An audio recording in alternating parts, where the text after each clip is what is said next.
Hello po, Chess Sir Parts online subscribers. So, dito po tayo ngayon para panoorin po ang laro ng ating pambato sa FIDE World Youth Rapid Jump Asia Under 10 na si Phil Martin Kasiguran. So, si Phil Martin Kasiguran ay naging 30th place po dito sa palarong ito.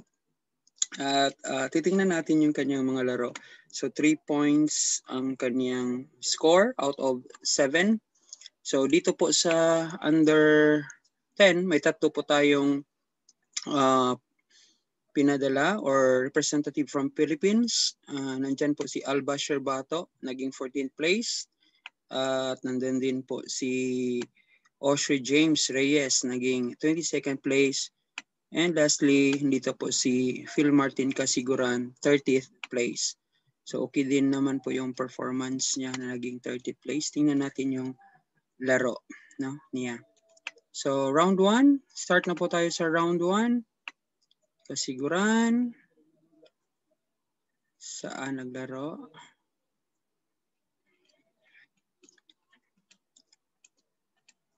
Andito. Okay, board 16. So nanalo yung kalaban niya na si Surah Jaivardan. 60 moves. Tingnan natin. Umabot po ng 60 moves. So, white, si Phil Martin. Tingnan natin ang laro. E4, C5, knight C3, knight C6, F4, G6, knight F3, bishop G6, G7, bishop B5, tapos nag-knight D4. So castle, kinain ng bishop, okay, kinain sa knight. So, yun. Atras. Pinush yan. Okay.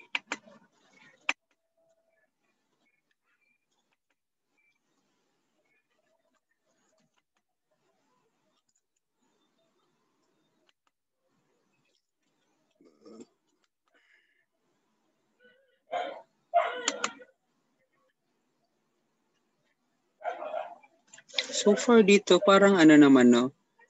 Parang lamang naman. Lamang ba? 3, 5, 8, 8 versus 6. 8, yun ba? 3, 5, 6, 7, 8. Yun nga, 8. Versus 3, 6 pawns. So, kinain na nga. Sinuportahan yung pawn doon. Okay.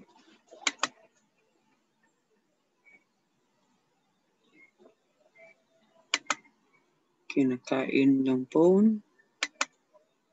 Pinsahan yung bishop. Kinain. Oh! Wow. Mali. Yun kasi itong diagonal na to may may bishop at saka linya. Let's see, anong kinain? Kinain ng rook yun. May pin. Ano talaga siya? Pwede siyang matawag na square kasi makain talaga yan. Yun, akain. Tapos, yung knight na yan, saan pupunta yan? Doon lang. Tapos wala nang all. So, nag-push pawn yan. Hindi nag-push pawn, nag-check.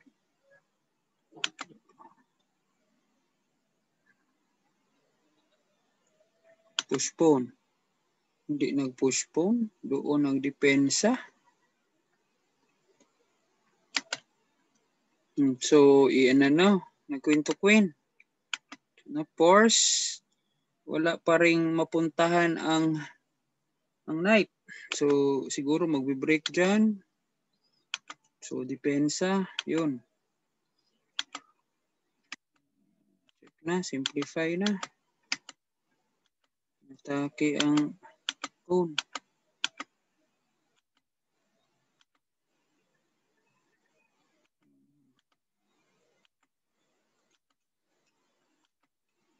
Naubos ang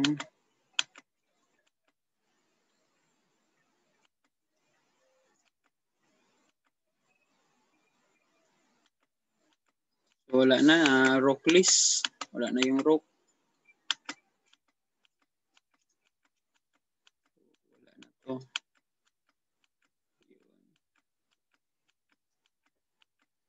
Hoping for a draw.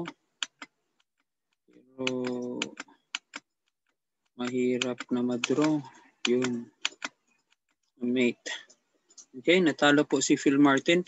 Pero sa tingin ko, maganda yung laban, no? Parang ahead siya tapos na lang ng development. Okay, proceed tayo sa second game ni Phil Martin. Second round 2. Kasiguruan Phil Martin.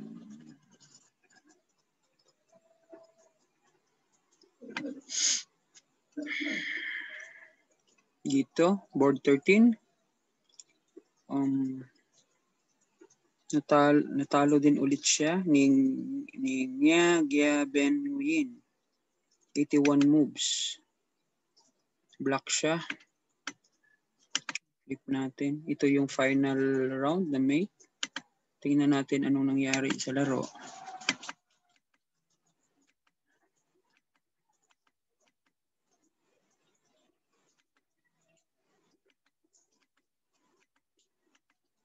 Safety na. Yung knight, no? Yung knight na nasa knight on the rim is green, sabi nila nga. Pero kaya tingnan natin ano yung magiging plan ng knight na yan. Grabe aggressive ito si Aggressive ito si Phil Martin, no?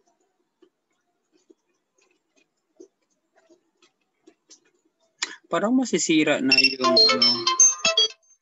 tingnan natin, parang masisira na yung hindi kinain, no? Laka. Yung puti.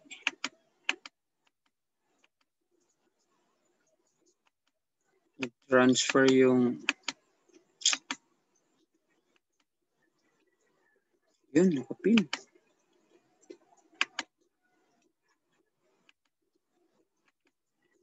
Check.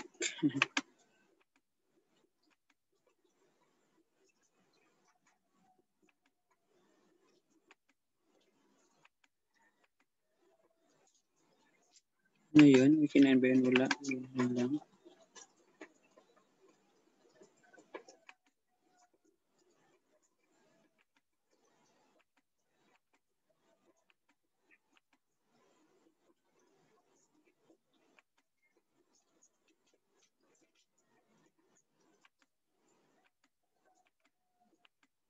Simplify na, no?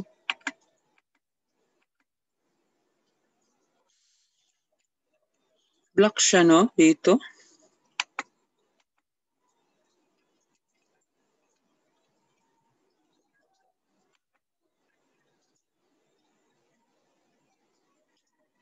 Yun siguro yung mali, no? Yung push pawn. Hindi na sana kainin lang, no? Kasi makukuha din.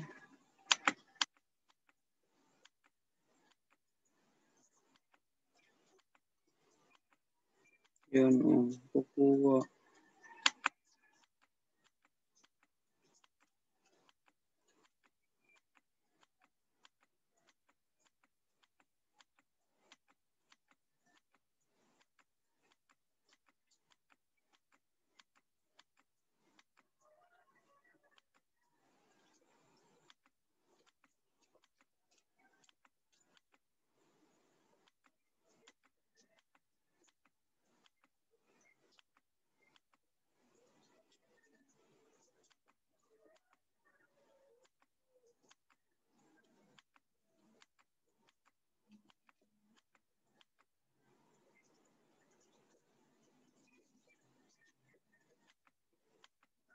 Treatmate na. Mate, simplify. Wala na. Naunahan.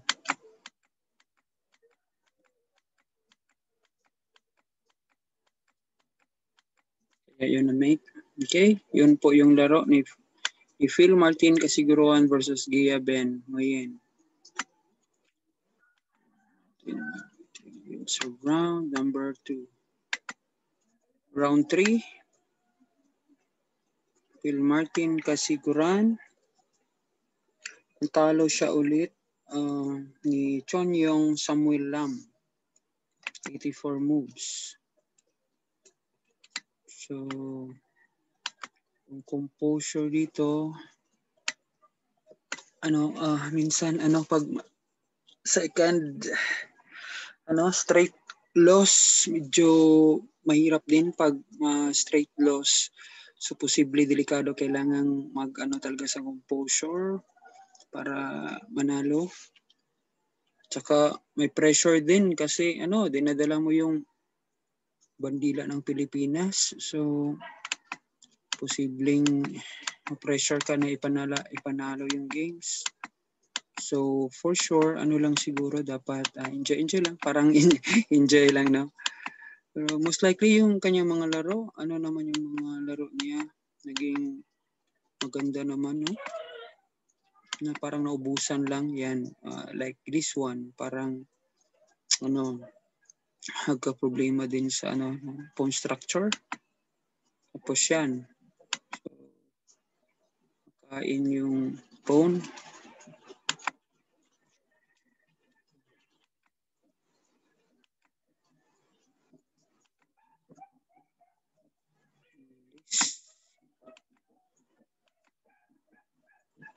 Attack.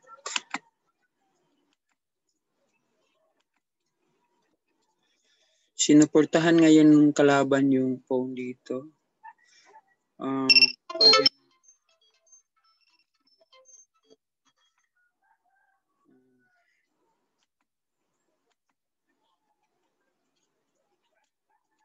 May attack sa pawn at saka attack sa bishop dito sa may C4 at saka yung bishop sa F4.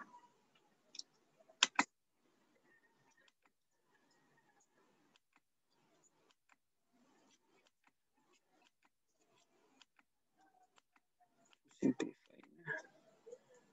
So anong nangyari? 5 pawns against 7. So lamang ng 2 pawns. So medyo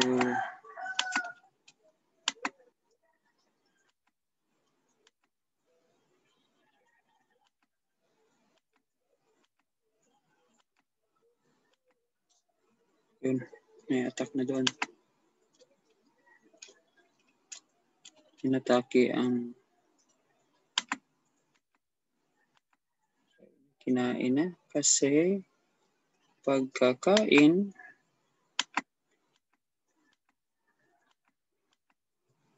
may paspo na.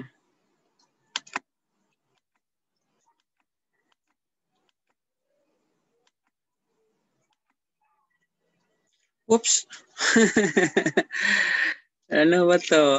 2 kontra 3. Naubos yung phone sa... Uy!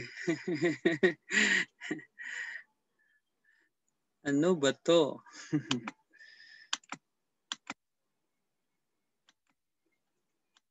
Pwede makadraw? Pwede ba makadraw? Hindi. Check. Check. Check. Check. Check. Bakit nag-stop sa check? So siya na naman yung nag-check. Check. Yun. At saka na hindi na i-manage na i-draw. Kasi may paspo na isa. Paspo na isa.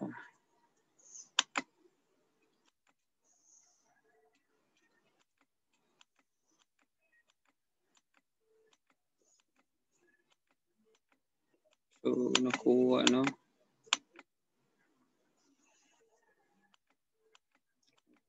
yung pawn. So, sana hindi na-exchange yung ano, no? Yung queen. Inirok pa. Inirok pa ng kalaban. Yun, mate.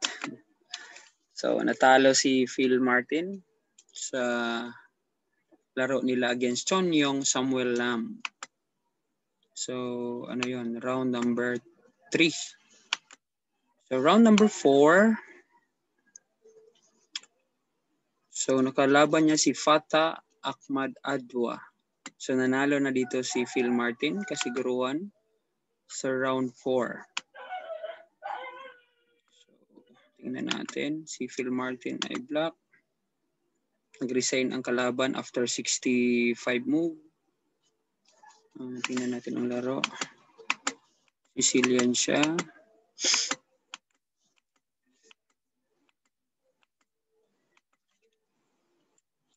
Develop yung mga piece. Ayun. So, one piece? No, one piece ang kalaban. Kinain na, simplify na. So, one piece ang kalaban.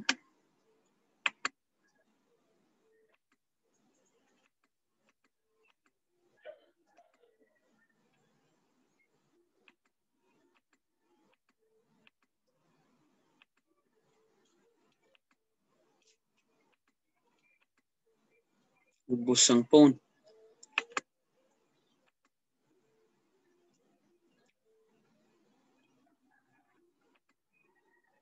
Bawi.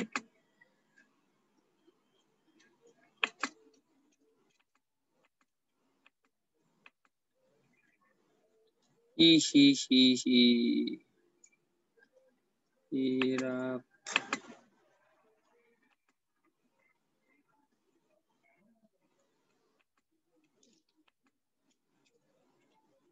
Kasi nang nawala yung pressure, no?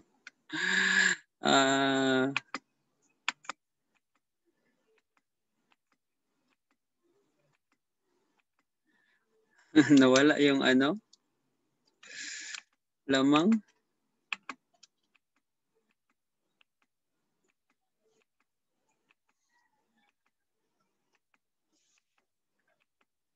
Paano ba ito nanalo, no?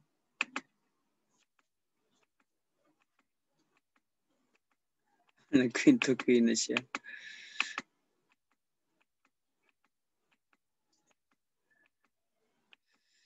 Hira.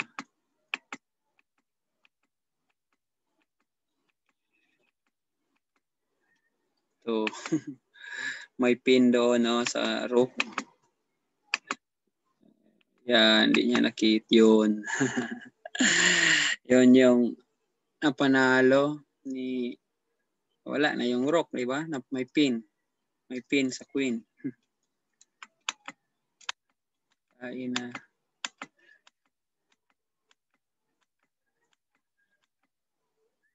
So, nag-resign na yung kalaban. So, first win po ni Phil Martin kasiguran sa round 4. So, round 5. Kasiguran. Okay, board 15. Natalo siya ni Nazar Talgatu. 76 moves. Tingnan natin yung laro.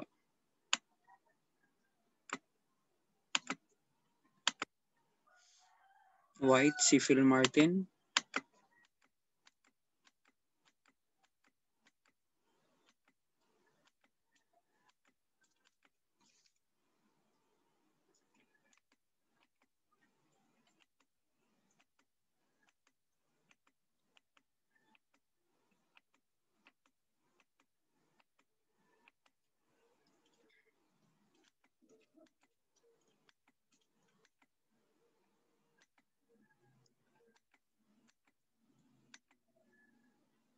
So, 4 ang nag-attack sa pawn sa E6.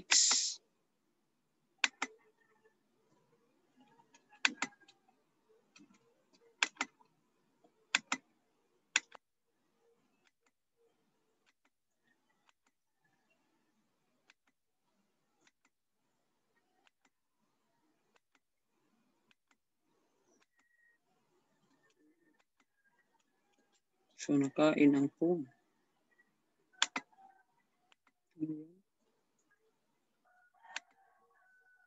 Kapush, umalis. So, naging bakante yung pawn. Nakain.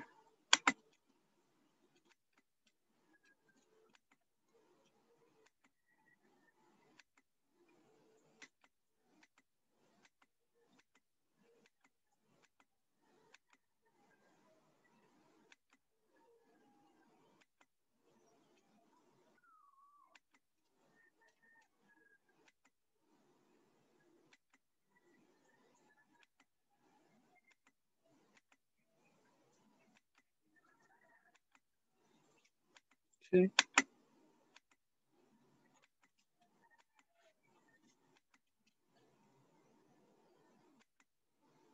Oh.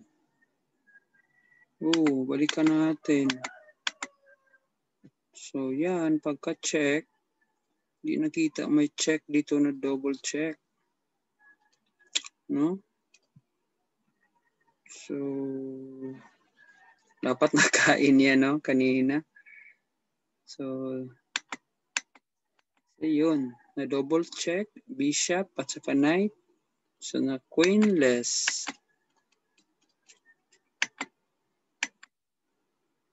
May mga ano, uy, nabawi lang, no? Doon, hero. Wala na.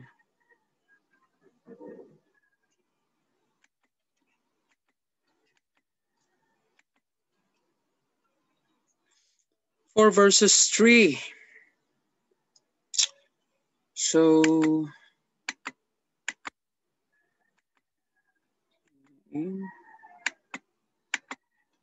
okay.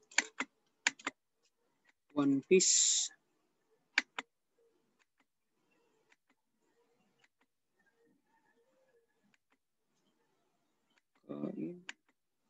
Yun, hindi nakita yung ano. Kaya pala hindi inano, sinuportahan kasi may fork. So, yung fork na yun. Wala na to kasi kinain na nga lang ng kalaban. Yun, wala na.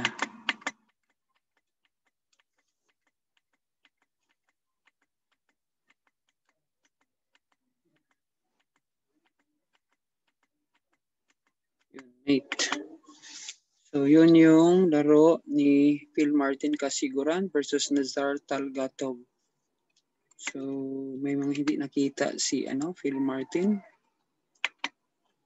Round 5.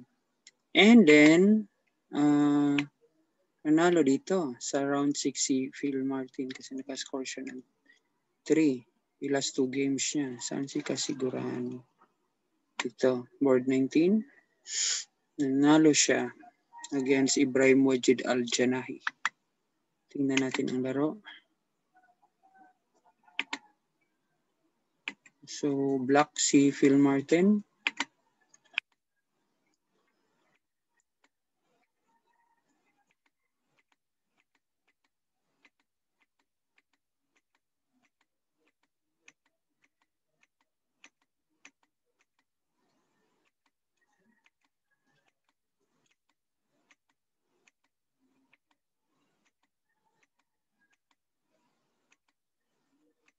Receive na player on the ops.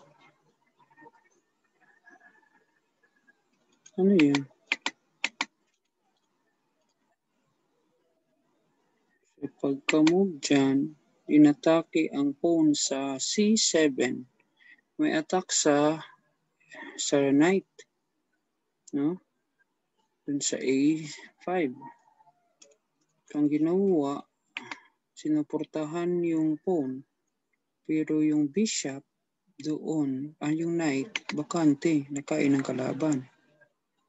Pero may if takes e4, may attack doon. Kinain, na pin.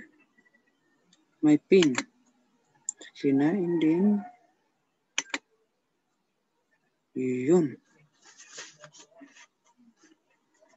So, nangyari, umalis kasi dahil may pin. kain yung rook. So, nabawi ang one piece tapos may equality pa. So, yun ang nangyari. Kung dinipinsaan lang yan ng pagkaasaan yan dito, tapos ganyan. Kung dinipinsaan yan ng knight, yung pin, parang hindi makuha. Ang lugi pa rin, no? Pero may push pawn dito. Na pwede makuha ito. Anyway, tingnan lang natin yung laro. Yun. Yan. Boom.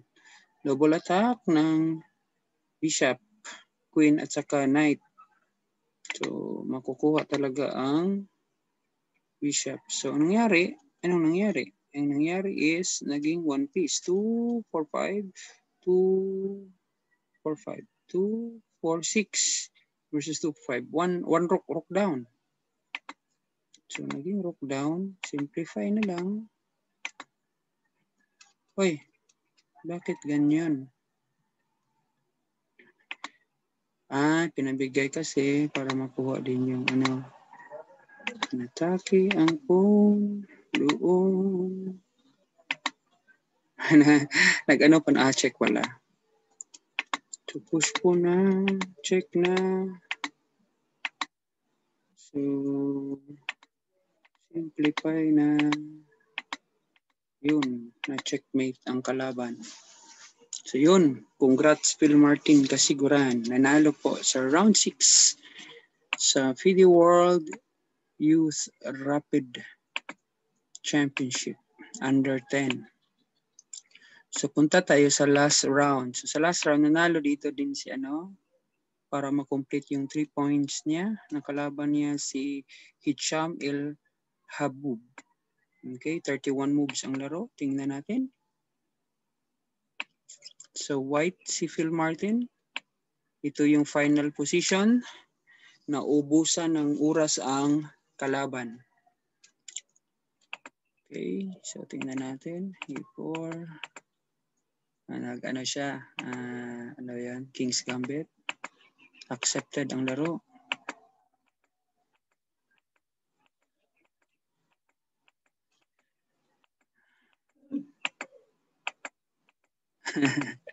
Grabe ang laro, no?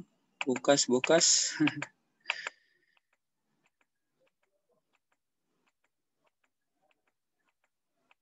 Yun, may pash pawn.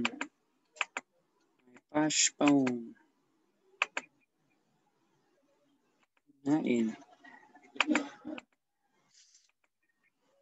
Ahead sa, wala na. Nakain na yung pawn.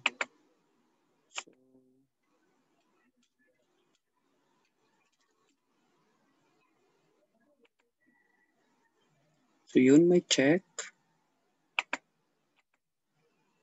Kinain. Okay, kinain. Pagkainin ng pawn, may check. Punta dito, tapos may check sa queen dito sa C7, mate. So kaya hindi kinain. No? So, ganun pa din, hindi pa din kinain. Kasi, yun, nag-loss on time na. Hindi pa rin pwedeng kainin kasi check, ma-queenless. Stoppable ang mate. Okay, so nanalo po si Phil Martin Kasiguran sa last round. Last two games na panalo po niya ang kanyang laro. So yun, after round 7, si Phil Martin Kasiguran ay naging top 30 out of 40 players po sa FIDE World Youth Rapid Champ Asia under 10. Okay, so congratulations. Hope we can see the games of Phil Martin Kasiguran in the next years. No? Okay, so thank you very much, chess lovers, Surfers Online subscribers. Thank you very much for watching our video about games of our fellow Filipinos who joined the FIDE World Youth Rapid Champ Asia. So, wala pong nakapasok na Pinoy sa finals dito sa FIDE World Youth Rapid Champ Asia. Top 3